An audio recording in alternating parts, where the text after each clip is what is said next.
Hello my dear mangoes, welcome to my channel stories by mango. ఈ వీడియోలో అయితే మనము తిరుపతి నుంచి అలిపిరి మార్గం ద్వారా తిరుమల చేరుకొని శ్రీవారిని దర్శించుకోవడానికి స్టార్ట్ అయిపోయాం. కాలినడకన వెంకటేశ్వర స్వామిని దర్శించుకోవాలనుకునే భక్తులు రెండు మార్గాల ద్వారా తిరుమల చేరుకోవచ్చు. ఒకటి అలిపిరి మార్గం, ఇప్పుడు మనం వెళ్తున్నది ఇది తిరుపతిలోనే ఉంటుంది. రెండవది శ్రీవారి మెట్టు మార్గం, తిరుపతి నుంచి 20 కిలోమీటర్స్ దూరంలో ఉంటుంది. శ్రీవారి మెట్టు చేరుకోవడానికి బస్సెస్ ఇంకా ఆటోస్ అందుబాటులో ఉంటాయి. అలిపిరి నుంచి తిరుమల 11 కిలోమీటర్స్ దూరంలో ఉంటుందన్నమాట. ఇక్కడ అలిపిరి దగ్గర లగేజ్ సెంటర్లో భక్తులు వాళ్ళ లగేజ్ ఇచ్చేస్తే పైకి తిరుమల చేరుకున్న తర్వాత వాళ్ళు వాళ్ళ లగేజ్ని లగేజ్ సెంటర్ నుంచి కలెక్ట్ చేసుకోవచ్చు. ఇక్కడ ఇలా స్టార్టింగ్ పాయింట్లో టెంకాయలు కొట్టేసి దీపాలు వెలిగించి స్టార్ట్ చేస్తారనమాట. ఇక్కడ ఈ గోపురం కనిపిస్తుంది కదా, ఇది అలిపిరి రాజగోపురంగా పిలువబడే ప్రథమ గోపురం అన్నమాట. దీన్ని మనం స్టార్టింగ్ పాయింట్లా చెప్పుకోవచ్చు.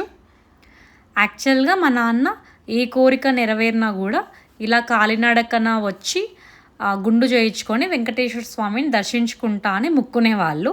నాకు కూడా అదే వారసత్వంగా వచ్చిందనమాట. సో నేను మొత్తం ఇప్పటిదాకా 15 టైమ్స్ అలిపిరి మెట్ల నుంచి నడిచి వెంకటేశ్వర స్వామిని దర్శనం చేసుకున్నా. ఇది నా 15th టైము.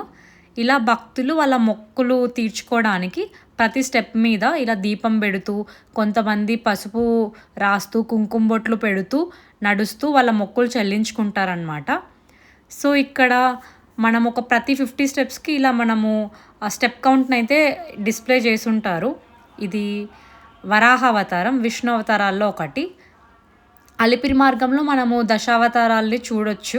వరాహ అవతారం, మత్స్యావతారం, రాముడు, కృష్ణుడు, సో ఇలా చాలా అవతారాలు మనకి అలిపిరి మార్గంలో కనిపిస్తూ ఉంటాయి.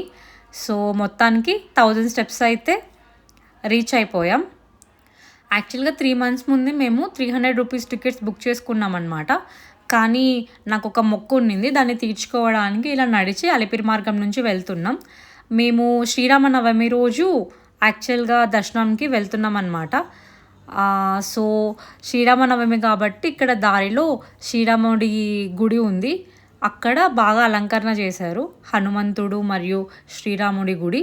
సో ఇది గాలిగోపురంకి దగ్గరలో ఉంటుంది ఈ కోదండరాముని ఆలయం. ఇది గాలిగోపురం అన్నమాట. అలిపిరి మార్గంలో అన్ని గోపురాల కంటే గాలిగోపురం అతిపెద్దది.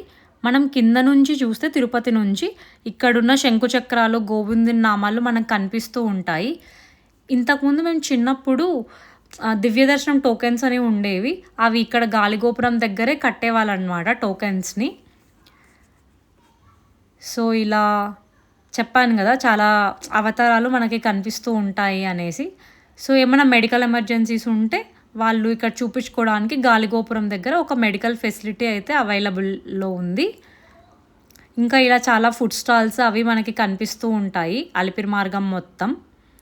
సో నడిచి వెళ్ళడానికి అలిపిరి మార్గం మరియు శ్రీవారి మెట్టు మార్గం ఉన్నట్లే మనకు వెహికల్స్ వెళ్ళడానికి 2 ఘాట్ రోడ్స్ ఉంటాయి. ఒకటి తిరుమల నుంచి తిరుపతి వెళ్ళడానికి, ఇంకొకటి తిరుపతి నుంచి తిరుమల రావడానికి.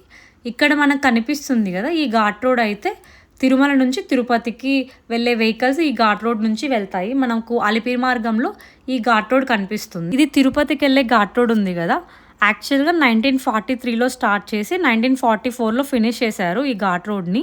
మోక్షగుండం విశ్వేశ్వరయ్య దీన్ని డిజైన్ చేశారు. కన్స్ట్రక్షన్ సూపర్విజర్గా అయితే దివాన్ బహదూర్ నాగేశ్వర్ అయ్యర్ అనే ఇంజనీర్, ఇంకా టీటీడీ సూపర్వైజర్ పిఠాపురంకి చెందిన శ్రీ రామమూర్తి వ్యవహరించారనమాట.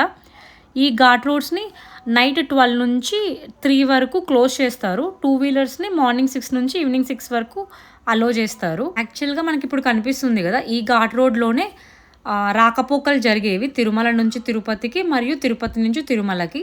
కానీ భక్తుల రద్దీ ఎక్కువ అవుతూ, వెహికల్స్ ఎక్కువ అవుతూ ఉండడంతో రెండవ సపరేట్ ఘాట్ రోడ్ని స్టార్ట్ చేద్దామని 1961లో శంకుస్థాపన చేశారు. 1973లో దాని కన్స్ట్రక్షన్ అయితే పూర్తయిపోయింది. 1974లో ఈ ఘాట్ రోడ్ నుంచి భక్తులను అలో చేయడం స్టార్ట్ చేశారనమాట. సో ఈ ఘాట్ రోడ్స్ యావరేజ్గా 19 కిలోమీటర్స్ దూరంలో ఉంటాయి. 40 minutes టైం పడుతుంది. అక్కడికి వెళ్ళడానికి చాలా బస్సెస్ అయితే అందుబాటులో ఉంటాయి. ఇంకా మనం మన ఓన్ వెహికల్స్లో కూడా వెళ్ళొచ్చు. సో ఇక్కడ మనం పైకి వెళ్ళే కొద్దీ శేషాచలం అడవులు కదా, ఇలా రెండు పక్కల మనకి చాలా చెట్లు అన్నీ కనిపిస్తూ ఉంటాయి. ఇక్కడ వెళ్ళే మార్గంలో గోవిందనామాలు ఇలా రాసుంటారనమాట. సో నేనైతే అవి చదువుకుంటూ నడుస్తూ వెళ్తున్నా ఈ మార్గం మొత్తం. సో ఇక్కడ చాలా వన్యప్రాణులు ఉంటాయి. సో ఇక్కడ మనము జింకల్ని అవి ఇవి చూడొచ్చు అనమాట. యాక్చువల్గా నేను ఎస్వి యూనివర్సిటీలో చదువుకున్నా. అప్పుడు ఇక్కడ నుంచి జింకలు మా క్యాంపస్లోకి వచ్చేవి. నేను మా విండోలోంచి చాలాసార్లు చూసేదాన్ని జింకలు అలా మా క్యాంపస్లో వచ్చి తిరగడము. ఈ జింకల కోసమే అప్పుడప్పుడు పులులు కూడా వచ్చి దాడి చేస్తుంటాయి అన్నమాట. సో ఇక్కడ కనిపిస్తుంది కదా 7th మైల్ ప్రసన్నాంజనేయ స్వామి విగ్రహం. సో ఇలా అలసిపోయి పడుకొని ఉన్నారు. నేను కూడా కాసేపు అలా పడుకొని రెస్ట్ తీసుకొని మళ్ళీ నడవడం స్టార్ట్ చేసేసా. అసలు నాకు ట్రెక్కింగ్ అనే వర్డ్ తెలియని ఏజ్లో నేను చేసిన ఫస్ట్ ట్రెక్ ఇదే అనమాట. యాక్చువల్గా ఇక్కడ కింద నుంచి వెళ్ళేవాళ్ళు, ఇప్పుడు ఇది కొత్తగా స్టార్ట్ చేశారనుకుంటా. సో ఇక్కడ నుంచి మనకి నడిచే మార్గం కొంచెం ఫ్లాట్గా ఉంటుంది. శ్రీవారి మెట్టు మార్గం ఉంటుంది కదా, అక్కడ అసలు ఇలా ఫ్లాట్గా ఉండదు, మొత్తం చాలా స్టీప్గా అన్ని మెట్లే ఉంటాయి. సో మనకు అది కొంచెం కష్టంగా అనిపించవచ్చు. అది యాక్చువల్గా కొంచెం ఈజీగా తొందరగా చేరుకుంటాం, కానీ కొంచెం ఎఫర్ట్ చాలా ఉంటుందన్నమాట. ఎందుకంటే మొత్తం స్టెప్సే ఉంటాయి కాబట్టి. ఇలా ఏవో ఒక కన్స్ట్రక్షన్స్ జరుగుతూనే ఉంటాయి. సో అందమైన శేషాచలం అడవులు, ఇలా చాలా గ్రీనరీ మనకు కనిపిస్తూ ఉంటుంది. ఇంకా మనం పైకి వెళ్ళే కొద్దీ మొత్తానికి మోకాల పర్వతం దగ్గరికి వచ్చేసాము. ఇలా కొంతమంది మోకాళ్ళ మీద ఎక్కుతూ ఉంటారు. నేనైతే 7 స్టెప్స్ ఎక్కేసి ఇంకా మామూలుగా నడిచేసాను ఈ మోకాల పర్వతం మీద. అలా మార్నింగ్ 10కి స్టార్ట్ అయ్యి నేను చేరుకునేసరికి 6 అయిపోయిందనమాట. చాలా అవర్స్ నడిచాను నేనైతే, కొంచెం నడుస్తూ కూర్చుంటూ అలా. అంత ఫిజికల్గా ఫిట్గా లేకపోవడం వల్ల సో నేనైతే చాలా టైం తీసుకున్నా. సో మొత్తానికి మనము తిరుమల చేరిపోయాము. సో ఈ వీడియో కనుక మీకు నచ్చినట్లయితే please subscribe to my channel guys. ఇలాంటి వీడియోస్ మరిన్ని నేను చేయాలన్న మోటివేషన్ వస్తుంది. మీరు నన్ను ఎంకరేజ్ చేయండి. ఈ వీడియో మీకు నచ్చితే లైక్ చేయండి, కామెంట్ చేయండి. Thank you.